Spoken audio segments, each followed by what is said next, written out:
திருப்பரங்குன்றத்தில் உள்ள சிக்கந்தர் தர்கா சந்தனக்கூடு விழாவுக்கு தடை இல்லை என நீதிமன்றம் அறிவித்திருக்கிறது.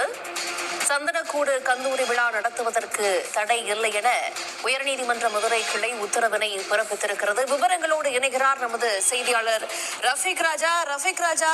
உயர்நீதிமன்ற மதுரை கிளையின் உத்தரவு பற்றிய விவரங்கள் என்ன?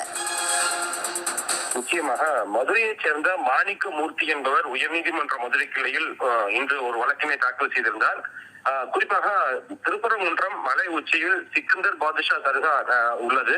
இந்த தர்காவில் வருடந்தோறும் சிக்கந்தர் பாதுஷாவுடைய உற்சவ ஊர்விழா என்று சொல்லக்கூடிய சந்தனக்கூடு விழா என்பது நடைபெறும். இந்த சந்தனக்கூடு விழாவின் போதுதான் ஒவ்வொரு வருடமும் ஆடு கோழி பலியிடப்பட்டு இந்த கந்தூரி என்பது நடைபெறும். இந்த ஆண்டு ஏற்கனவே உயர்நீதிமன்ற மதுரை கிளையில் 3 நீதிபதிகள் அசைவ கந்தூரி விழா நடத்துவதற்கு தடை விதித்து உத்தரவு பிறப்பித்துள்ளனர்.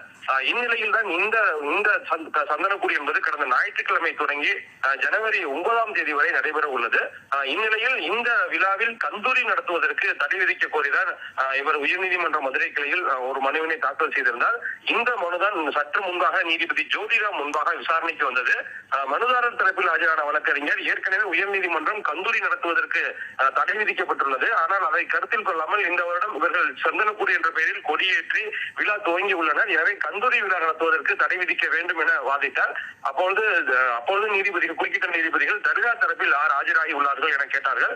அப்பொழுது மனுதாரர் தரப்பில் இந்த வழக்கு இன்றுதான் விசாரணைக்கு, அதாவது அட்மிஷன் என்று சொல்லக்கூடிய முதல் நாள் தான் விசாரணைக்கு வருகிறது என தெரிவிக்கப்பட்டது. அதனைத் தொடர்ந்துதான் நீதிபதி இடைக்கால உத்தரவுகள் எதுவும் பிறப்பிக்க முடியாது, இந்த வழக்கில் தர்கா தரப்பில் அவர்கள் மனுதாரர்கள் ஆஜராகி உரிய விளக்கம் வேண்டும். எனவே இந்த வழக்கை பொறுத்தவரை வருகின்ற 2ஆம் தேதிக்கு ஒத்திவைக்கின்றோம். அன்று தர்கா தரப்பில் விளக்கம் அளிக்க வேண்டும். அதற்கு பின்பாக ஒரு முடிவு எடுத்துக்கலாம் என கூறி வழக்கு விசாரணையை ஒத்திவைத்துள்ளனர். குறிப்பாக இந்த விழாவில் எந்த இடைக்கால தடையும் இல்லை என்பதும் குறிப்பிடத்தக்கது.